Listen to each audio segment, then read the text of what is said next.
Hello everyone, मेरा नाम है रेणु कौशिक। तो गाइस कैसे हैं आप सब? आई होप गाइस आप सब अच्छे होंगे। आज का जो हमारा टॉपिक होने वाला है गाइस, वो है हमारा पीपल एंड एनवायरनमेंट का। हमारा जो टॉपिक है वो है हमारा एनवायरनमेंट पॉल्यूटेंट्स। और आज का जो टॉपिक होगा वो है टाइप्स ऑफ पॉल्यूटेंट हमारे कौन कौन से हैं, और एयर पॉल्यूटेंट का हाफ पार्ट मैं आज कराने वाली हूँ। और जो नेक्स्ट वीडियो आएगी उसमें मैं अपना एयर क्वालिटी इंडेक्स कराऊंगी, जो कि दोनों ही वीडियोज़ मेरी बहुत इंपॉर्टेंट होने वाली हैं, तो ज़रूर देखिएगा। साथ में नोटिंग भी कीजिएगा मेरे साथ साथ। आज का टॉपिक बहुत ही इंपॉर्टेंट है एग्जाम पॉइंट ऑफ व्यू से। बहुत ही माइनर से क्वेश्चन जो है वो गैसेस से पूछ सकता है एग्जामिनर।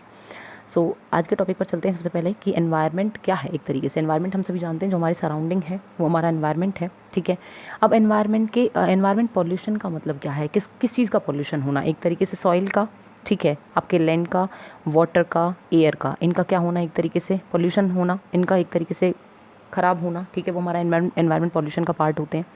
तो टॉपिक जो है वो है हमारा पॉल्यूटेंट्स कितने टाइप के होते हैं, जो इनको एक तरीके से वो कौन कौन से पॉल्यूटेंट होते हैं जो हमारे एनवायरनमेंट को इफेक्ट करते हैं। तो सबसे पहला हमारे पॉल्यूटेंट में जो आते हैं वो आते हैं हमारे, सबसे पहले हम बात करते हैं हमारे पॉल्यूटेंट में। एक होते हैं हमारे प्राइमरी पॉल्यूटेंट, एक होते हैं हमारे सेकेंडरी पॉल्यूटेंट, ठीक है। प्राइमरी पॉल्यूटेंट कौन से होते हैं? प्राइमरी पॉल्यूटेंट आपके वो पॉल्यूटेंट होते हैं जो नेचुरली रिलीज होते हैं, या मैं बोल सकती हूँ जिनका एमिशन डायरेक्टली होता है। जैसे कि आपकी जितनी भी गैसेज हैं, लाइक आपके NOx है, आपकी नाइट्रोजन ऑक्साइड है, SOx है, आपकी सल्फर डाइऑक्साइड है, CO है, कार्बन मोनोऑक्साइड है, ठीक है। जितनी भी आपकी गैसेज होती हैं उनका नेचुरली रिलीज हो जाना एनवायरनमेंट में, वो क्या कहलाते हैं? आपके प्राइमरी पॉल्यूटेंट कहलाते हैं। लेकिन मैं बात करूं सेकेंडरी पॉल्यूटेंट की, तो सेकेंडरी पॉल्यूटेंट आपके कौन से होते हैं? प्राइमरी प्लस प्राइमरी, मतलब कि दो प्राइमरी पॉल्यूटेंट को मिलकर जब जो पॉल्यूटेंट आपके बनते हैं वो आपके क्या कहलाते हैं? वो आपके सेकेंडरी पॉल्यूटेंट कहलाते हैं। जिसका एक एग्जांपल मैं दे सकती हूँ, एसिड रेन। एसिड रेन क्या है गाइस? एसिड रेन की मैं बात करूँ तो जिसकी वजह से ताजमहल जो है हमारा पीला पड़ रहा है, वो कौन सी रेन है? हमारी एसिड रेन है। अब एसिड रेन का कारण क्या है? आपकी दो गैसेज कौन कौन सी? नाइट्रोजन ऑक्साइड है और आपकी सल्फर डाइऑक्साइड है। इन दोनों के मिलने से कौन सी बन रही है? हमारी एसिड रेन बन रही है, ठीक है। ओजोन जो है एक तरीके से हमारी गैस जो है वो भी हमारी क्या है? पॉल्यूटेंट है, सेकेंडरी पॉल्यूटेंट है। वो किससे बनती है? नाइट्रोजन ऑक्साइड और हाइड्रोकार्बन, इन दोनों के मिलने से, NOx से और आपके किससे? HC, इन दोनों के मिलने से कौन सी बनती है? हमारी ओजोन बनती है, ठीक है। नेक्स्ट हमारा जो टॉपिक है वो है हमारा कि नेचर के अकॉर्डिंग हमारे कितने तरीके के होते हैं। दो तरीके के पॉल्यूटेंट होते हैं। एक होता है हमारा क्वांटिटेटिव पॉल्यूटेंट, क्वांटिटेटिव, ठीक है। एक होते हैं क्वालिटेटिव, ठीक है। तो क्वांटिटेटिव पॉल्यूटेंट कौन से होते हैं? जो नेचर में पहले से ही ऑलरेडी होते हैं, ठीक है, जिनको ह्यूमन एक तरीके से प्रोड्यूस नहीं करता है। वो पॉल्यूटेंट जो नेचर में पहले से ही होते हैं, जैसे आपके नाइट्रोजन हो गया, ठीक है, आपकी कार्बन डाइऑक्साइड हो गई, ये आपके क्या है? जो आपके पहले से ही नेचर में है, ठीक है। लेकिन जिनको ह्यूमन एक्टिविटीज़ की वजह से प्रोड्यूस किया जा रहा है एक तरीके से, ठीक है, वो हमारी कौन सी होती है? वो हमारी जैसे DDT हो गया आपका, ठीक है, आपके फंगीसाइड्स हो गए, ठीक है, आपके हर्बिसाइड्स हो गए। ये आपके क्या है? ये आपके क्वालिटेटिव पॉल्यूटेंट हैं और ये आपके क्वांटिटेटिव पॉल्यूटेंट हैं। Clear guys? उसके बाद हम बात करते हैं नेक्स्ट पॉल्यूटेंट हमारे कौन से हैं। नेक्स्ट पॉल्यूटेंट में हमारे आते हैं गाइस जो हमारे अकॉर्डिंग टू डिस्पोजल, मतलब कि वो पॉल्यूटेंट जो आपके बहुत जल्दी, जिनका जल्दी खात्मा हो जाता है, और एक वो जिनको लॉन्ग टाइम लगता है ख़त्म होने में, उसके बाद भी वो ख़त्म नहीं होते हैं। एक होते हैं हमारे बायोडिग्रेडेबल, एक होते हैं हमारे नॉन बायोडिग्रेडेबल, ठीक है। बायोडिग्रेडेबल कौन से होते हैं? हमारे जो जल्दी ख़त्म हो जाते हैं। जैसे आपके क्या हैं? जैसे आपके वेस्टेज होती है, जो आपकी वेस्ट होती है, जो आपकी, ठीक है, आपकी सीवेज जो होती है, वो आपके किस में आते हैं? बायोडिग्रेडेबल के अंदर। नॉन बायोडिग्रेडेबल में कौन से होते हैं? जो लॉन्ग टाइम के बाद भी डिग्रेड नहीं होते। जैसे फॉर एग्जांपल आपके प्लास्टिक ग्लासेस हो गए आपके, ठीक है, आपके DDT हो गया, ठीक है, आपके मेटल्स हो गए, ठीक है, आपके रेडियो एक्टिव जो आपकी एक्टिविटीज़ होती हैं वो। तो ये सारे के सारे हमारे किसके अंदर आते हैं? हमारे नॉन बायोडिग्रेडेबल के अंदर आते हैं। उसके बाद हम बात करें ओरिजिन के बेस पर, हमारे दो तरह के पॉल्यूटेंट होते हैं। एक होता है नेचुरल, एक होता है हमारे एंथ्रोपोजेनिक, ठीक है। नेचुरल कौन से होते हैं गाइस? नेचुरल होते हैं हमारे सल्फर डाइऑक्साइड, हमारी कार्बन डाइऑक्साइड, ये सारे के सारे हमारे नेचुरल के अंदर आते हैं। एंथ्रोपोजेनिक मतलब कि जो ह्यूमन एक्टिविटीज़ की वजह से होती हैं।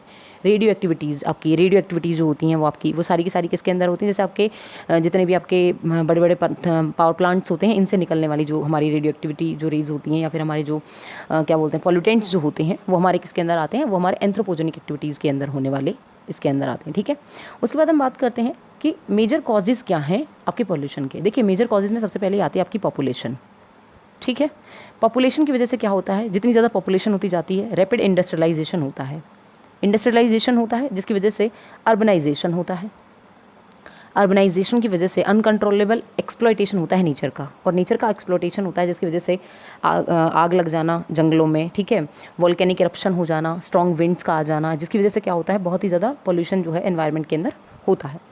तो टॉपिक पर चलते हैं, जो इम्पॉर्टेंट टॉपिक है। ये तो थे सारे के सारे आपके पॉल्यूटेंट्स। अब जो मेन टॉपिक है वो है आपका एयर पॉल्यूशन, जहाँ से पूरे चांसेस हैं आपके क्वेश्चन के आने के। एयर पॉल्यूशन क्या है? देखिए गाइज, एयर पॉल्यूशन का मतलब है एटमॉस्फेयर में 3 चीज़ों का होना। क्या क्या? सॉलिड, लिक्विड एंड आपका गैसेस। ठीक है, सॉलिड के अंदर क्या होता है? सॉलिड के अंदर आपके आते हैं पार्टिकुलेट मैटर 2.5, जो कि बहुत ही खतरनाक है। ठीक है, उसके बाद हम बात करते हैं लिक्विड के अंदर क्या आते हैं? आपके वाटर वेपर आते हैं। ठीक है, और गैसेस के अंदर हम सभी जानते हैं आपकी NOx आती हैं, SOx आती हैं, MO आती है। जितनी भी हमारी गैसेस होती हैं वो सारी की सारी जो ह्यूमन की बॉडी पर एक तरीके से या ह्यूमन को डायरेक्टली और इनडायरेक्टली क्या करती हैं? आपकी इफेक्ट करती हैं। ठीक है, ये एटमॉस्फेयर में इन तीनों का होना, जिसकी वजह से, और हमारे नॉइस का होना, रेडियो एक्टिव रेडिएशंस जो होती हैं उनका होना, जो कि हमारी एयर को क्या करती हैं? पॉल्यूट करती हैं, वो हमारी एयर पॉल्यूशन का कारण होती हैं। ठीक है, हमारे एयर पॉल्यूशन को जन्म देती हैं। ठीक है, अब इन पॉल्यूशन के जो मेजर सोर्सेज हैं, क्वेश्चन यहाँ से आते हैं। ठीक है, क्या है इनके मेजर जो सोर्सेज हैं वो क्या हैं? सबसे पहले हम बात करते हैं आपकी, सबसे पहली जो गैस है वो है आपकी CO, जिसको हम बोलते हैं कार्बन मोनोऑक्साइड। बहुत ही इंपॉर्टेंट है कार्बन मोनोऑक्साइड। कार्बन मोनोऑक्साइड के बारे में जो क्वेश्चन आएगा वो आपसे ये पूछा जाएगा कि कलरलेस, ओडोरलेस, वो कौन सी गैस होती है जो आपकी कलरलेस होती है, ओडोरलेस होती है, और जो किसकी वजह से होती है? जो आपकी होती है इनकम्प्लीट बर्निंग की वजह से। किसकी बर्निंग? इनकम्प्लीट किसकी बर्निंग? पेट्रोल, डीजल, कोल और वुड, इनका इनकम्प्लीट बर्निंग होना क्या कहलाती है? आपकी कौन सी गैस निकलती है? कार्बन मोनोऑक्साइड निकलती है। जैसे गाँवों में आपने देखा होगा चूल्हे पे जो खाना बनाया जाता है, उनसे जो आपकी गीली जो लकड़ियाँ होती हैं या फिर उपले जो होते हैं, उनसे जो आपकी गैस निकलती है वो कौन सी होती है? कार्बन मोनोऑक्साइड होती है। ठीक है, और अर्बन एरियाज़ के अंदर सॉलिड जो वेस्ट होती हैं वो इसका सबसे बड़ा कारण है। क्या है? सॉलिड वेस्ट, याद रखिएगा। और व्हीकल से निकलने वाली जो गैसेस होती हैं वो भी आपकी कार्बन मोनोऑक्साइड का सबसे बड़ा कारण होती हैं। अब हम बात करते हैं गाइस कि जो डिजीज़ है, हेल्थ पर क्या इफेक्ट पड़ता है। एक चीज़ हमेशा याद रखिएगा, क्वेश्चन में अगर आपसे पूछ लिया जाए कि जो है ब्लड में ऑक्सीजन की मात्रा को कम कर देने वाली जो गैस है वो कौन सी है, वो कलरलेस ओडोरलेस गैस जो ब्लड में ऑक्सीजन की मात्रा को कम कर देती है वो कौन सी होती है, या जो एक तरीके से आपके ब्लड को रोक देती है बोल सकते हैं हम, तो वो होती है आपकी कौन सी? Carbon monoxide. और सबसे बड़ी बात है कि ये जो गैस है ये आपको कंफ्यूज कर देती है, स्लीपी कर देती है, जो इमीडिएट डेथ भी हो जाती है, जिसकी वजह से आइज़ में इचिंग होना इसका सबसे बड़ा कारण होता है। ठीक है, तो कार्बन मोनोऑक्साइड बहुत ही खतरनाक गैस है। उसके बाद हम बात करते हैं नेक्स्ट जो हमारी गैस है वो है हमारी CO2, जिसको हम क्या बोलते हैं? Carbon dioxide. ठीक है, जो एक क्या है? एक तरीके से मेजर, जिसको हम क्या बोलते हैं? Major GHG, green house gas. ये हमारी क्या है? ग्रीन हाउस गैस है, जो किसकी वजह से निकलती है? जो निकलती है आपकी बर्निंग ऑफ कोल, ऑयल और नेचुरल गैसेस। नेचुरल गैसेस का बर्न होना, या कोल का या ऑयल का, हम बोल सकते हैं कि जो इंडस्ट्री से की जो चिमनियाँ होती हैं उनसे निकलने वाला जो धुआं होता है वो कार्बन डाइऑक्साइड का मेजर सोर्स होता है। ठीक है गाइस, उसके बाद हम बात करते हैं नेक्स्ट जो है वो है हमारा लेड, जिसको हम क्या बोलते हैं? PB। बहुत इंपॉर्टेंट है, इस पर ध्यान दीजिएगा कि ये क्या है, ये प्रेजेंट कहाँ कहाँ होती है। अगर आपसे पूछा जाए कि लेड कहाँ कहाँ प्रेजेंट होती है तो याद रखिएगा पेट्रोल में, डीजल में, जो बैटरीज होती हैं आपकी इन्वर्टर वगैरह की उनमें, आपके पेंट्स जो होते हैं उनमें, हेयर डाई जो होती हैं उनके अंदर। ठीक है, उसके बाद जो हमारे जितने भी प्रोडक्ट होते हैं इनके अंदर क्या होती है? हमारी लेड होती है, PB जिसको बोलते हैं। ये कारण हमारे ह्यूमन हेल्थ पर किस तरह से ये इफेक्ट डालती हैं? नर्वस सिस्टम को जो है डैमेज कर देती हैं ये हमारे को। ठीक है, और सबसे बड़ा कारण है कैंसर। कैंसर का सबसे बड़ा कॉज क्या है? लेड होती है आपकी। कैंसर और नर्वस सिस्टम पर इफेक्ट करने वाली हमारी कौन होती है? लेड, जिसको हम क्या बोलते हैं? PB। उसके बाद हमारा जो इंपॉर्टेंट है नेक्स्ट पॉल्यूटेंट वो है हमारा ओजोन, जिसको हम क्या बोलते हैं? O3। याद रखिएगा ओजोन O3। ये क्या है? देखिए, एक होती है ओजोन जिसको हम बोलते हैं जिसके अंदर जो है होल हो रहा है, वो तो आपकी लेयर है, लेकिन एक ओजोन होती है आपकी गैस, जो कहाँ होती है? जो होती है आपकी एटमॉस्फेयर की अपर लेयर होती है। याद रखिएगा ये एटमॉस्फेयर की अपर लेयर होती है, जिसको आप क्या बोलते हो? जिसको आप बोलते हो सरफेस ओजोन, जिसको क्या बोलते हो? सरफेस ओजोन बोलते हो। ये सेकेंडरी पॉल्यूटेंट होता है जो 2 प्राइमरी पॉल्यूटेंट से मिलकर बना होता है। जो 2 प्राइमरी पॉल्यूटेंट से मिलकर बना होता है वो आपका कौन सा होता है? Ozone O3। ठीक है, और सबसे बड़ी बात ये है कि इसको एक और नाम दिया जाता है, वो बोलते हैं ग्राउंड लेवल ओजोन, GLO भी बोलते हैं इसको। ठीक है, इसका कारण क्या है? मतलब ये ह्यूमन पर किस तरह से इफेक्ट डालती है? ये आंखों में जलन होना, पानी का आना, आइज़ में इचिंग होना, ये आपका क्या है? ये आपकी ओजोन का जो है एक तरीके से ये ओजोन है, जिसकी वजह से ये सारे के सारे ह्यूमन की बॉडी पर इफेक्ट होते हैं। उसके बाद हम बात करते हैं आपका नेक्स्ट जो है वो है आपकी कौन सी? Nitrogen oxide. देखिए नाइट्रोजन ऑक्साइड क्या है? नाइट्रोजन ऑक्साइड जिसको हम क्या बोलते हैं? NOx। ठीक है, नाइट्रोजन ऑक्साइड ये कॉज किसका होती है? ये होती है, इसकी वजह से क्या क्या होता है? इसकी वजह से 2 चीज़ें होती हैं, स्मॉग और एसिड रेन। याद रखिएगा, स्मॉग जिसको हम क्या बोलते हैं? स्मॉग प्लस फॉग, जानते हैं हम सभी। एसिड रेन का मतलब क्या होता है? अम्लीय वर्षा। ठीक है, जो मैंने बताया कि ताजमहल जिसकी वजह से पीला पड़ रहा है, ठीक है। तो नाइट्रोजन ऑक्साइड आपकी वो गैस होती है जिसकी वजह से स्मॉग और एसिड रेन होती हैं, और ये किस वजह से होती है? बर्निंग होना, किसका बर्निंग, किसका होना? आपके फ्यूल्स का, लाइक आपके पेट्रोल, डीजल और आपके कोल, इन तीनों की बर्निंग से जो आपकी गैस रिलीज होती है वो आपकी कौन सी होती है? NOx होती है, जिसको बोलते हैं नाइट्रोजन ऑक्साइड, ठीक है। और इसका सबसे बड़ा कॉज ह्यूमन की हेल्थ पर क्या पड़ता है? ह्यूमन की हेल्थ को, रेस्पिरेटरी जो आपका सिस्टम है इसको डैमेज करने में सबसे बड़ा कारण यही होती है, और आपके सांस लेने में जो दिक्कत आती है वो भी नाइट्रोजन ऑक्साइड की वजह से आती है। इसके बाद जो इंपॉर्टेंट है वो है हमारी सल्फर डाइऑक्साइड। बहुत क्वेश्चन आते हैं SOx और NOx से।